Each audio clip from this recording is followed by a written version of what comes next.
বন্ধুগণ, শীতাংশু বলছি। এই চ্যানেলে আপনাদের সকলকে স্বাগত।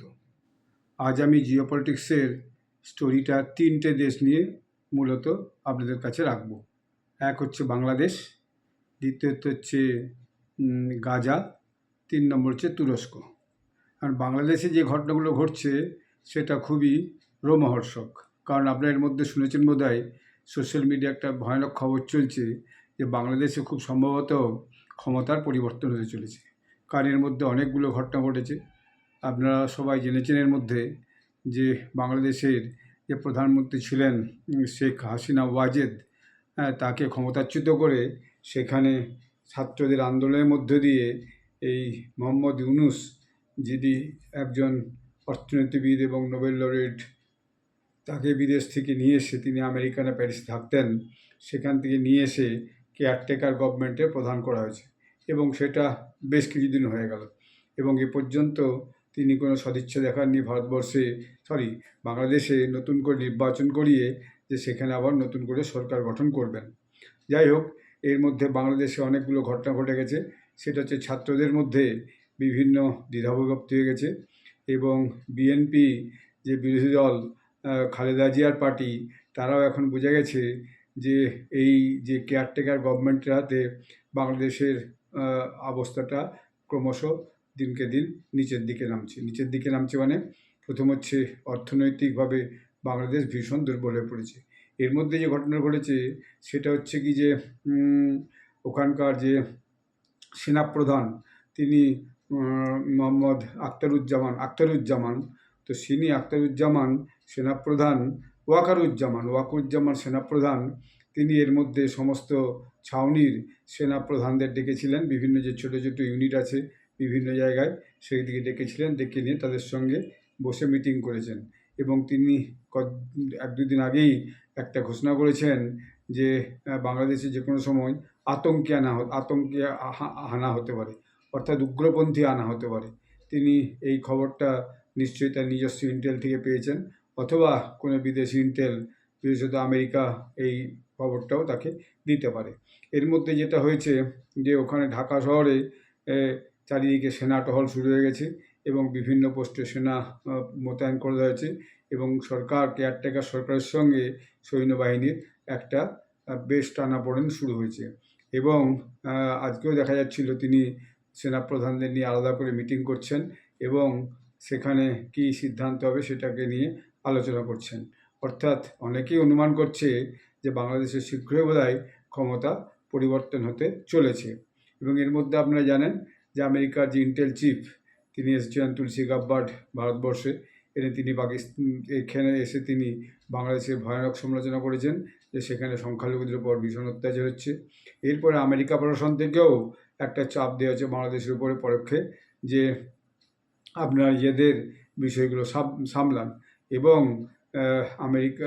আমেরিকা পরিষ্কার অনুমান করছে যে বাংলাদেশের বর্ডার এলাকায়, বিশেষ করে মায়ানমারের যে রাখাইন অঞ্চল, সেই রাখাইন অঞ্চলে যে একটা সেনাগোষ্ঠী আছে, সেই সেনাগোষ্ঠীর সঙ্গে যে কোনো সময় যুদ্ধ লাগতে পারে, তখন হচ্ছে বাংলাদেশের খুব সমস্যা বাড়বে। এর মধ্যে বাংলাদেশে একজন আমেরিকার সেনাপ্রধান এসে হাজির হয়েছিলেন। তিনি এসে বিভিন্ন বিষয় নিয়ে কেয়ারটেকার সরকার এবং সেনাদের সঙ্গে কথাবার্তা বলে গেছেন। তবে তিনি কি মেসেজ দিয়ে গেছেন সেটা কিন্তু আমরা এখনো পর্যন্ত বুঝতে পারিনি বা জানি নাই। তো যাই হোক, এই সব মিলিয়ে বাংলাদেশের পরিস্থিতিটা কিন্তু ভয়ানক থমথমে একটা অবস্থা। আমি আজকে সন্ধ্যার সময় বেশ কিছু বাংলাদেশি টিভি চ্যানেলগুলো দেখছিলাম, কোথাও কিন্তু এ ব্যাপারে কিছু দেখাচ্ছে না। যমুনা টিভি দেখলাম এবং এই সময় টিভি দেখলাম, কিন্তু কোথাও কিন্তু কিছু দেখাচ্ছে না।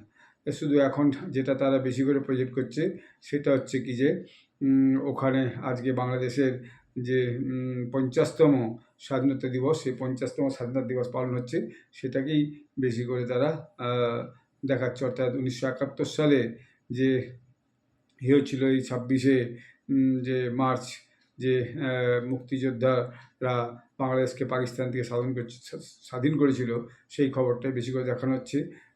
যে স্বাধীনতার যে একটা স্তম্ভ করা আছে, সেখানে সবাই যে ফুল টুল দিচ্ছে, মালা দিচ্ছে এবং সেখানে সবাই বাংলাদেশের জয়গান করছে এবং বিভিন্নজন বিভিন্ন বক্তব্য রাখছে। ছোটো ছোটো টিভি দেখাচ্ছিল যে কেউ বলছেন যে না আমরা স্বাধীনভাবে বাঁচতে চাই, কেউ বলছেন এখানে সবার সমান অধিকার থাকবে, এই সমস্ত বিভিন্ন কথাবার্তা বলছেন। এইগুলো এখানকার হচ্ছে যে টিভি নিউজে কিন্তু মূলত দেখাচ্ছে। তো এখন বাংলাদেশে কি হবে সেটা আর কিছুদিনের মধ্যেই বোঝা যাবে। এমন হতে পারে যে ওখানকার সেনাপ্রধান, ওখানকার দায়িত্ব নেতা বাংলাদেশে এর আগে আগেও হয়েছে, সেনাপ্রধানই তো সারা দেশের ক্ষমতা নিজের হাতে নিলেন এবং একটা সময় দিলেন, এই সময়ের মধ্যে আমি দেশে নির্বাচন করাবো, করে গণতান্ত্রিক সরকার গঠন করব। যদি এর মধ্যে সেনাপ্রধান মানে কেয়ারটেকার গভর্নমেন্টকে ভয়ানক চাপ দিয়েছে, তদারকি সরকারকে চাপ দিয়েছে যে আপনারা অবিলম্বে দিন ঘোষণা করুন কবের মধ্যে আপনারা এই দেশে সাধারণ নির্বাচন করে এবং নির্বাচনের ভিত্তিতে সরকার গঠন করবেন।